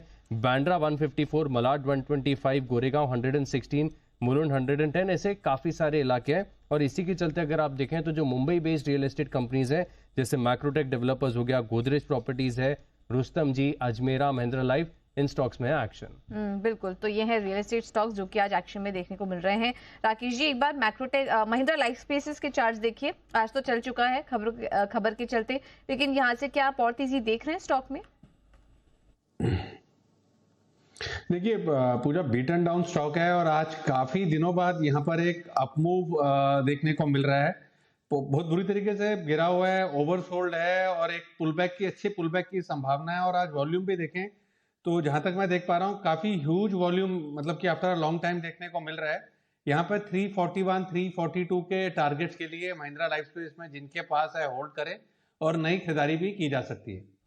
ऑल राइट, तो ये है महिंद्रा लाइफ स्पेसेस में सलाह। अगर नई खरीदारी करनी है तो भी अच्छे मौके यहाँ पर नजर आ रहे हैं। और आज सुबह से हम देख रहे हैं कि रियल एस्टेट स्टॉक्स में अच्छा एक्शन बना हुआ है। मैक्रोटेक डेवलपर्स भी देखिए, काफी अच्छी तेजी वहां पर भी देखने को मिली। चलिए अब क्लोजिंग की तरफ बढ़ते हैं और 22,900 के ऊपर क्लोजिंग देने की कोशिश कर रहा है निफ्टी। देखना होगा फाइनल क्लोजिंग क्या होती है, लेकिन क्लोजिंग आज अच्छी है, शानदार तेजी, चौतरफा खरीदारी का माहौल था। एफएमसीजी और आईटी को छोड़ दे तो सभी सेक्टरल इंडेक्स में आज हमने बढ़िया तेजी देखी। आज चल रहे थे मेटल स्टॉक्स और आज वापस से बैंक निफ्टी में 400 अंकों की बढ़त के साथ बैंक निफ्टी की भी क्लोजिंग हो रही है। और सबसे शानदार तेजी रैली आज देखने को मिली मिड कैप और स्मॉल कैप स्टॉक्स में। मिड कैप इंडेक्स देखिए 1200 पॉइंट्स ऊपर, करीब 2.5% की मजबूती है यहाँ पर। स्मॉल कैप इंडेक्स में भी करीब 360 अंकों की तेजी यहाँ पर भी देखने को मिली। आज के टॉप परफॉर्मर थे श्रीराम फाइनेंस, करीब 3.5% से ज्यादा की तेजी यहाँ पर। HDFC लाइफ में अच्छी तेजी थी। अपोलो हॉस्पिटल चला आज 3% की मजबूती यहाँ पर। टाटा स्टील, अल्ट्राटेक यहाँ पर मजबूती देखने को मिली है। लेकिन आज के टॉप लूजर में जो नाम अगर आप देखें तो 5 नाम जो टॉप 5 नाम है वो आईटी स्टॉक्स ही हैं। Tech Mahindra, TCS, ITC, Infosys, HCL tech, सभी में आज कमजोरी के साथ कारोबार हुआ। तो यहाँ से कुछ खास योगदान देखने को नहीं मिला आज के सेशन में। वायदा बाजार में मैक्स हेल्थ केयर 6.5% ऊपर आज क्लोजिंग दे रहा है। PB फिनटेक में लगातार दूसरे दिन हमने देखा कि करीब 6-7% की मजबूती देखने को मिली। और उसके बाद रियल एस्टेट स्टॉक्स भी आज चल रहे थे। हुडको, प्रेस्टीज एस्टेट्स, मैक्रोटेक डेवलपर्स, सभी स्टॉक्स में आज शानदार कारोबार देखने को मिला। कुछ स्टॉक्स तो ऐसे भी थे जिन्होंने आज के सेशन में 52 वीक हाई पर भी कारोबार किया। इंटरग्लोब एविएशन देखिए करीब 5,000 के पास आज लेवल्स देखने को मिले, 5,000 के ऊपर निकलता हुआ दिखाई दिया। Chambal fertiliser, Coromandel international, Bajaj finance, Muthoot finance, इन स्टॉक्स में आज अच्छी तेजी देखने को मिली। तो यह है इस पर की क्लोजिंग, प्रोविजनल है। फाइनल क्लोजिंग का हम इंतजार करेंगे। ओके, तो ये है आपके लिए प्रोविजनल क्लोजिंग। थोड़ा सा इंतजार, जैसा पूजा जी ने कहा कि हमें करना है, पूजा जी कर लेंगे, कोई दिक्कत नहीं। लेकिन खाने के लिए अगर आप लंबा इंतजार करती हैं कि ऑफिस से गए फिर आराम से, क्या जल्दी है, रात को 9-10 बजे खाएंगे, ये ठीक नहीं है। जल्दी खाना चाहिए। क्यों? क्योंकि आज एक बड़ी इंटरेस्टिंग स्टडी आई है। उसमें कहा कि एक ज़माने में भारत में ये कहते थे लोग कि रात को मत खाया करो, अंधेरे में पता नहीं क्या खा रहे हो क्या नहीं खा रहे हो, क्योंकि उस समय पावर कम होता था, ये वो सारी चीज़ें। लेकिन अब लेट नाइट डिनर बड़ा फैशन बन गया, candle light dinner, late night dinner, ठीक है। अब एक इंटरेस्टिंग रिसर्च आई है और ये रिसर्च कह रहा है कि रात में खाना या जल्दी डिनर नहीं करना आपकी सेहत खराब करता है। इसलिए जितना जल्दी आप खाना खाएं, और अब ये ट्रेंड बन रहा है कि इससे जितना जल्दी आप खाना खा लें सूर्यास्त के पहले, जैसे हम लोग तो जैन है तो हमारे में तो काफ़ी लोग वैसे भी सूर्यास्त के पहले खाते ही हैं, बट इससे वजन कम होता है और नींद अच्छी आती है। ये एक स्टडी आई है बड़ी इंटरेस्टिंग, और इस स्टडी पर आज हम चर्चा करेंगे। आपकी खबर आपका फ़ायदा में। जल्दी डिनर, लंबी उम्र, यानी कितनी बजे तक आप खाना खा लें। मैं कर लेती हूँ सर, जल्दी डिनर कर। हाँ, कितना बजे? मैं 7 बजे अराउंड हम तभी इतनी आप एकदम और हेल्दी नींद भी वाकई उससे नींद अच्छी आती है। अब ये काम निपटा काम निपटा 9 साढ़े 9 बजे तक हाँ। नींद आने लगती है। तो बस वो हम लोग ने मोबाइल वाला भी शो किया था ना कि हाँ। मोबाइल देख के ना सोए, हाँ। वो भी करना चाहिए, हैबिट में लाना हाँ, चाहिए। वो भी एक बात अच्छी जरूरी है। हैबिट है ये सब। मतलब बाहर रख लो या भाई चलो ठीक है अंदर रखना भी हो, हाँ, थोड़ा थोड़ा सा दूर करके दूर भाई करके। हाँ, ये बात सही है। तो देखो शाम वाले प्रोग्राम बंसल जी के बाद अगर कोई डिलीजेंटली फॉलो कर रहा है तो वो पूजा जी है ना। बिल्कुल बंसल जी देख लीजिए, आपकी तरह लाइक माइंडेड बहुत अच्छे अच्छे लोग हैं हमारे पास में एकदम। तो आइए इस पर भी आज होगी चर्चा जल्दी। डिनर लंबी उम्र हमारा साथ देंगे आज मनोज कुमार साहब, प्रिंसिपल डायरेक्टर मैक्स हॉस्पिटल से। इनके अलावा हमारे साथ जुड़ेंगे डॉक्टर अरुण प्रसाद साहब अपोलो हॉस्पिटल से, डॉक्टर शिखा शर्मा जुड़ेगी। इन सबसे करेंगे हम बातचीत इस पूरे मुद्दे पर। लॉन्ग टर्म में वेल्थ क्रिएशन के लिए जरूरी है कि पोर्टफोलियो में आप ऐसे फंड को शामिल करें जो कि आपकी रिस्क प्रोफाइल से मैच करते हो और बाजार में ऊपर नीचे वॉलेटिलिटी हो तब भी वो थोड़े स्टेबल से रहे। आज मनी गुरु में देखिए वेल्थ क्रिएशन के 10 दमदार फंड हमारा साथ देंगे हेमंत रुस्तगी और विश्वजीत पाराशर। ये है आपके लिए। सुनीता विलियम्स की धरती पर सकुशल वापसी से दुनिया भर के लोगों ने रात की सांस ली है। 9 महीने और 14 दिन स्पेस में रहने के बाद एस्ट्रोनॉट्स को किन मानसिक और शारीरिक चुनौतियों का करना पड़ता है सामना, स्पेस में कैसी रहती है उनकी जिंदगी और लाइफस्टाइल और डे टू डे रूटीन, निश्चित तौर पे हर कोई आप में से हम में जानना समझना चाहता है। आज रात 8 बजे प्राइम टाइम पर इसी पर होगी चर्चा, देखिएगा जरूर। अंतरिक्ष के पार चुनौतियां अपार। फाइनल क्लोजिंग आपके लिए आ रही है इस वक्त। निफ्टी आ गई 22,907 ये है निफ्टी का लेवल, 73 अंकों की मजबूती के साथ। 49,702 388 अंक मजबूत होता बैंक निफ्टी। सेंसेक्स में रही है मजबूती आपके लिए हल्की फुल्की आती दिख रही है आपके सामने। कहा गया 147 पॉइंट। मिड कैप शेयरों में बढ़िया खरीदारी, 2.5% की तेजी और स्मॉल कैप शेयरों में भी लगभग 2.5% की तेजी बनती हुई आज के लिए। चलिए विदा लेने का है वक्त हमारे सभी महानुभावों से। कुणाल जी, राकेश जी, आशु सर, सुमित जी, चारों का बहुत बहुत धन्यवाद। उतना ही ज़्यादा धन्यवाद मेहुल कोठारी साहब का, सनी अग्रवाल साहब का, जय ठक्कर साहब का और सचिन जी का भी बहुत बहुत शुक्रिया आज हमारा साथ देने के लिए। कल सुबह हम आप सबसे फिर होगी मुलाकात। तब तक आइए, सुबह शाम 2-3 बार दिन में मृत्युंजय का शो देखने से गोल्ड के दाम भी बढ़ते हैं और आपकी वेल्थ भी बढ़ती है, इसलिए हम बार बार मृत्युंजय के पास पहुंच जाते हैं। मृत्युंजय जो है थोड़ा बहुत उसके तो भाव बढ़े रहे, उसमें भी हमें खुशी है। हाँ, वेल्थ बढ़ रही है हमारी अपने। बिल्कुल सर, बहुत मतलब एक साल में 40% करवा रहे होता हो। अगर आपने एक साल पहले लिया होता गोल्ड या फिर अगर आपने लिया होगा तो 40% दाम बढ़ गए हैं।